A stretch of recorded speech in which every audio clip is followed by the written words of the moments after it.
ko sa iyo lahat ng mga kailangan mong malaman at dapat malaman. Ano po yung kapalit, Judge? Ang iyong katapatan, Leo. Steady mo dun sa opisina ko.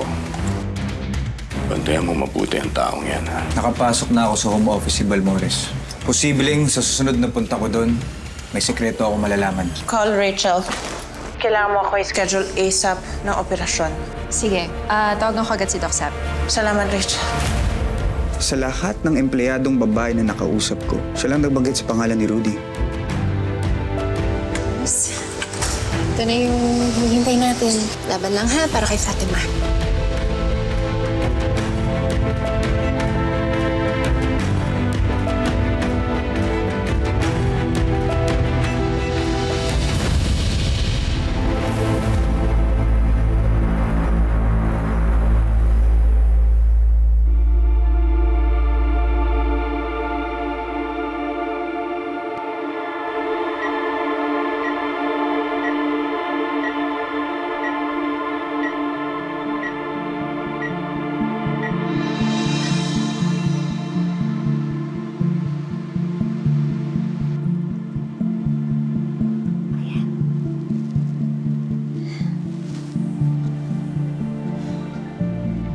Mercy, dahan-dahan mo. Ibukas yung mga mata mo.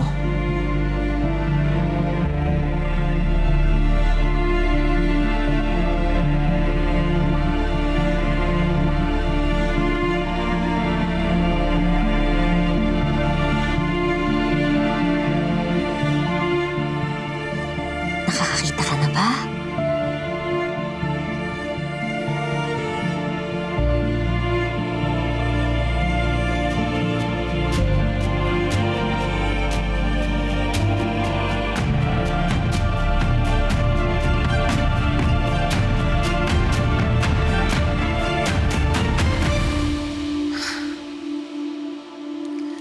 Nakakakita na ako. Okay ka na? Ay, salamat sa Diyos. Thank you. Walang anuman, Mercy.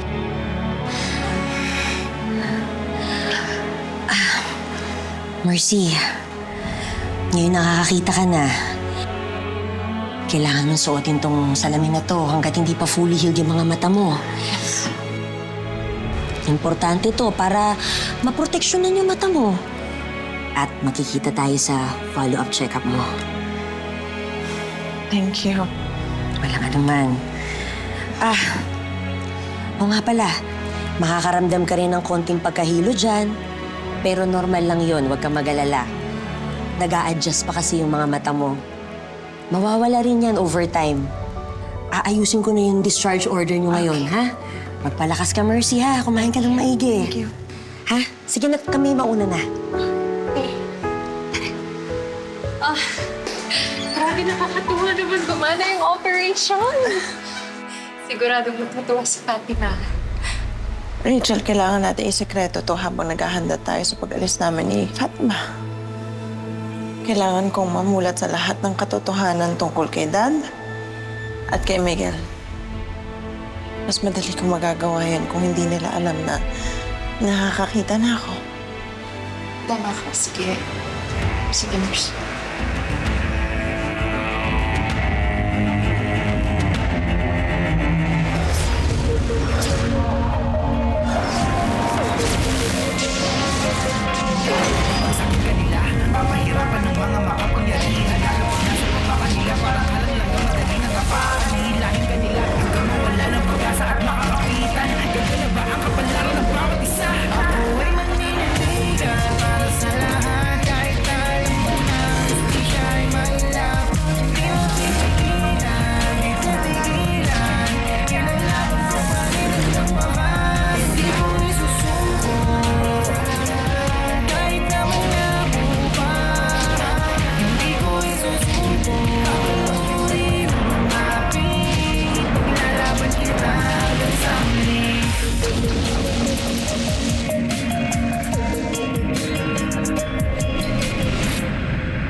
Wala. Masaya lang si Mami na nandito ako. Kasama ka. I love you, Mommy.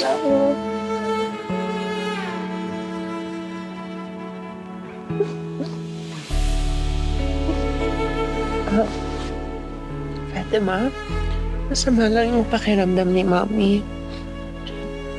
I just need to rest and Tita Rachel and Yaya will take care of you, okay? Okay, Mommy. Pangako ko sa'yo, pag gumaling na si Mami, mamamasyal tayo at maglalaro. Promise, Mommy. Promise! I love you. Love you.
Magandang umaga. Hindi ka umalis? Dito ka natulog? Hindi ako umalis pero hindi ako natulog. Binantayan kita. Halika, kain tayo.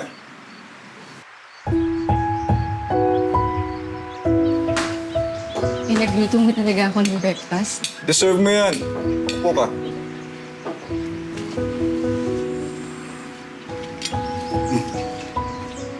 Kanin.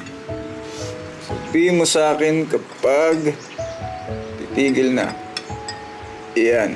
Okay na? Okay. Kuha ka ng ulam. Kumain ka muna. Bago ka umiyak. Habang mainit pa yung pagkain.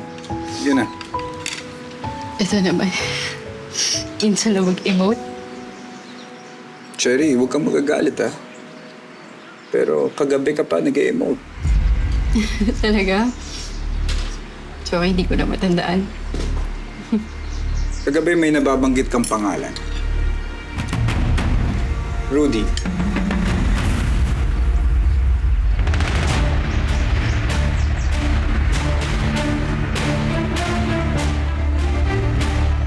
Siya ba yung nabanggit mong attorney na natanggal sa law firm? Attorney Rudy Magsino. Tama ba?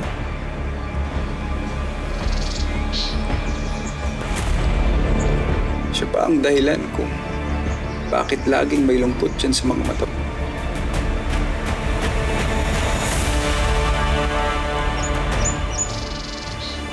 Cherry, pwede mo bang sabihin sa akin kung sino si Rudy sa buhay?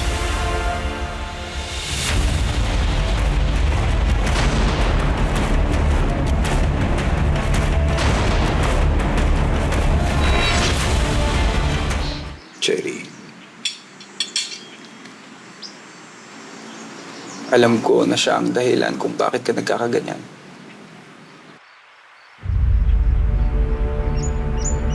Kaibigan na ang turing ko sa'yo. Kung may pinagdadaanan ka, nandito ako para tulungan ka. Nasa tabi mo ako lagi. Hindi kita iiwanan.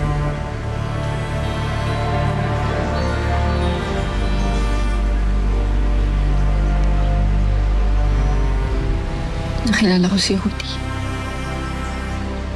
Sa isang party.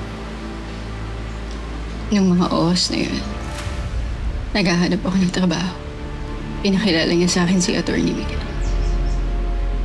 Si Atty. Miguel ang nag-endorse sa akin sa law firm. Hanggang sa eventually, naging executive secretary ako ni Judge.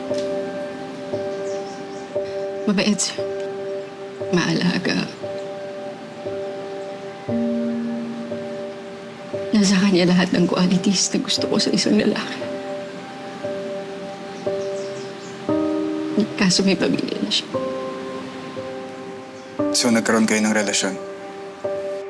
Noong una, ayoko. Hindi ako klaseng babae na sisira ng pamilya.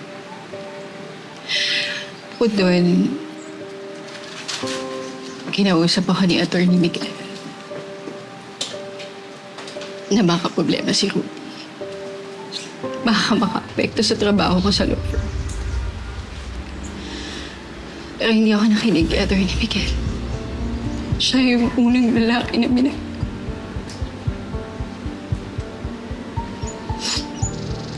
At siguro, siya na rin yung huling lalaki na balik ko. Itinago namin yung relasyon namin. Pero hindi rin nagtagal. Nalaman din ni Atty. Miguel.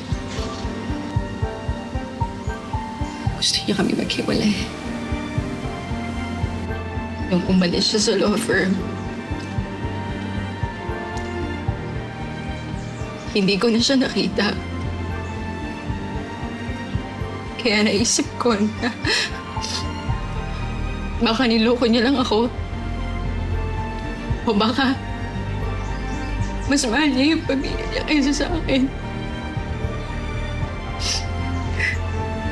Hanggang sa nabalitaan ko na lang Na pinapatay siya?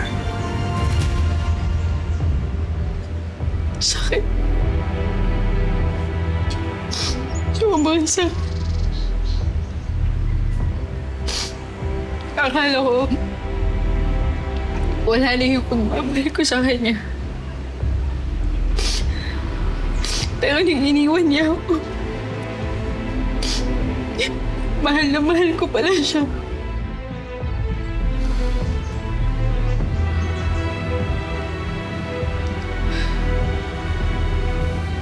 May tanong ako, Cherry.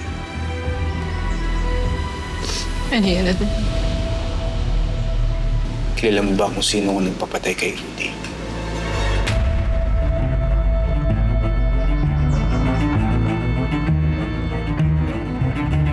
Gustuhin ko man na hindi ako makakalaya kay Judge. Makakalaya ka kung tutulungan mo akong pabagsakin si Balmores.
Ano? Morning. Good morning, Mommy. Good morning, my love. Pasok na po ako. Okay, you take care, okay? Okay, ako na bahala kay Fatima. I love you. Say bye. Love you. Thank you. Bye, Mommy. Bye! Anak.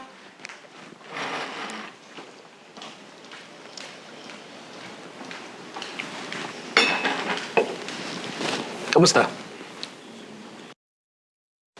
Masama pakiramdam ko, Miguel. Uminom ka na ng gabat?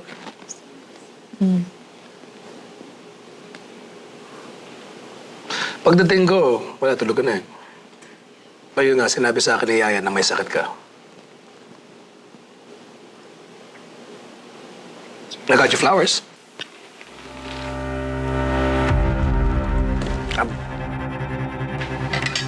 I'll just put it here. Thank you.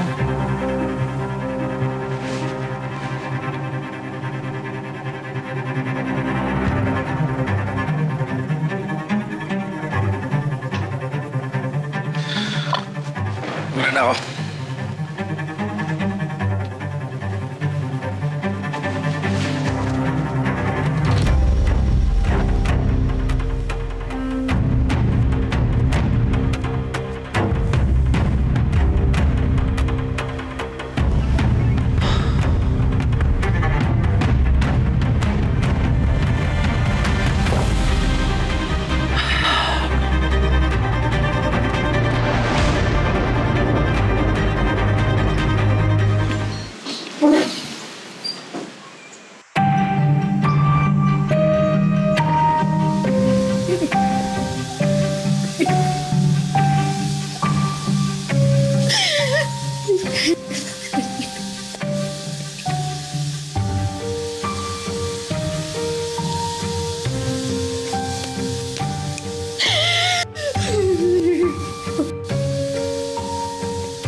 Cherry? Cherry? Sama ang pinto, please. Sandali lang.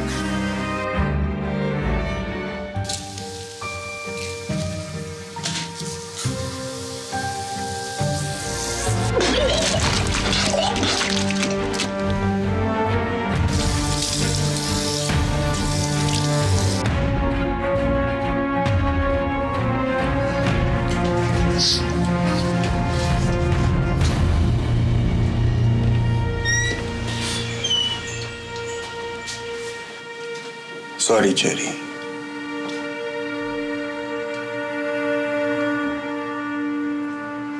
Wala akong intensyon na saktan ka. Gusto ko lang makatulong. Sorry din, attorney. Nabigla lang ako. Pero kailangan ko ng konting space. Please.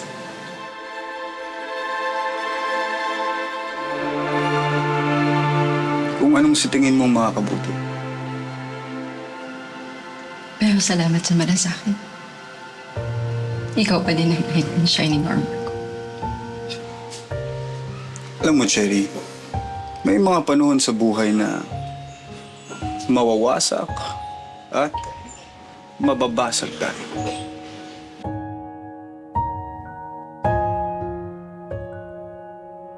Pero tandaan mo, kung saan may mga basag,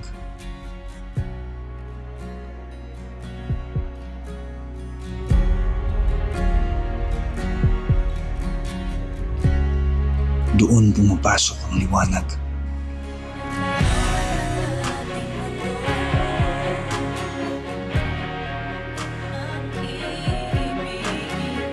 Kung saan may ulan, naroon ang baghari. Kung saan madilim ang kalangitan,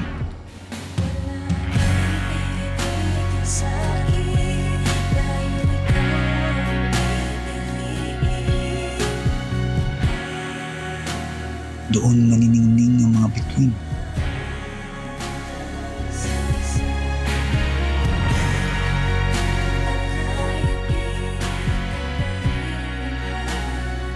Embrace the pain, but don't let it define you.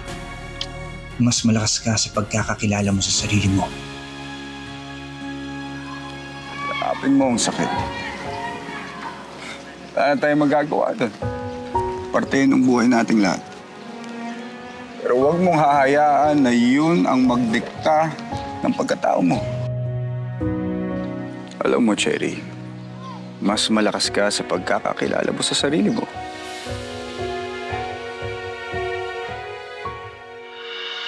Look at these flowers. So pretty. Daddy. Oh, be careful. Wow. So pretty on you. Yan. Oh. Come. Dami na natin flowers, my love.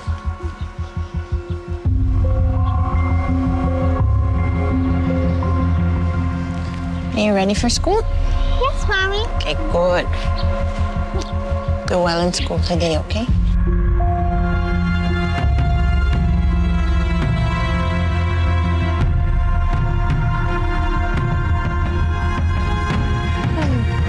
Fatima, Daddy!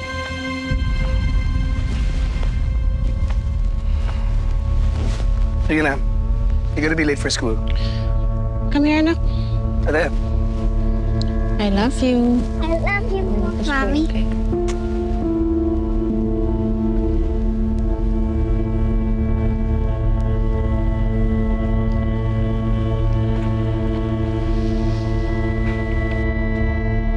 Anong meron? What? Anong ginagawa mo dito sa labas? Di ba dapat nasa loob ka, nagpapagaling? Kailangan ba nakakulong ako pag nagpapagaling ako? Naninibago lang ako sa mga kilos mo. Para kasing ang sigla mo bigla eh. Para nga bumalik yung mga kulay ng mga mata mo eh. Matagal na akong masigla. At makulay ang mga mata. Dahil kay Fatima. Ganun ba? Kasi ako, never ko na-experience yun eh. Simula mo nang magkasama tayo, ganyan ka na eh. Yan na yung itsura ng mga mata mo. Wala, patay. Sana nga talaga bumalik na yung paningin mo, Mercy.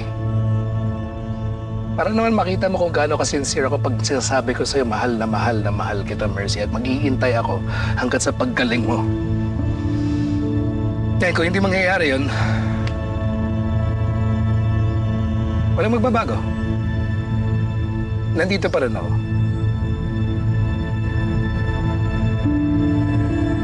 Ipaglalaban ko ang karapatan ko sa'yo, Mercy. It's not a threat. No. It's a confession. Mahirap ka mahalin, Mercy. Pero higit pa sa pag-ibig ang kung ano ka sa akin.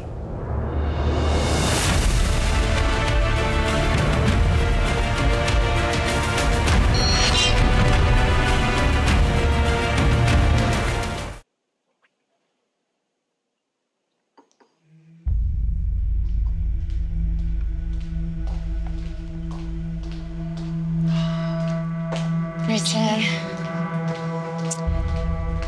nandiyan lahat ng documents na hinihingi mo para pag-aralan, pati yung files ng community projects natin, nandito na rin. Salamat, Rachel. Sa akin na, masakit pa ba mata mo? Hindi ba ba? Okay lang ako. Hindi na sumasakit, tsaka madalang na lang ako mahilo. God, sana magtuloy-tuloy na yung recovery mo. O siya, hindi na ako magtatagal na. Saan pa ako sa agency para i-check yung development na pag-alis niya ni Fatima. Salamat. Mag-iingat ka.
May problema?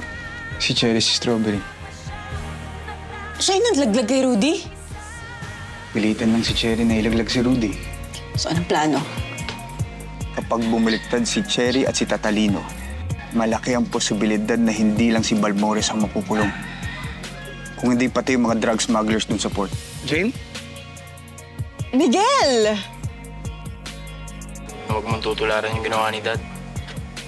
Sana huwag mo ipagpapalit si Ate Mercy sa ibang babae. Tagal na ako naghahanap ng private investigator. Naisip ko rin, baka patay na yung taong hinahanap ko. Anong pangalan niya? Norman. Norman de la Cruz. Parang nakakalata na sa akin si Mercy. Pwede ba yun? Eh, di ba hindi ka naman nakikita nun? Pero parang iba siya tumingin. Parang may alam siya sa akin. Ulit, delikado yan. Hindi kayo magsumbong yun sa tatay niya. Dan, ikaw ba yan? Narinig ko may sakit ka raw. Parang may nagbago sa'yo. Nakulong si Norman sa provincial jail. Nakalaya si Norman year 2020. Alam mo, Mercy, mula na ako info yung tao. Parang bigla lang siya naglaho, parang bula eh. Sino ka ba talaga, attorney? Cherry? Cherry? Tol! Tol, tara na si Cherry! Teka lang.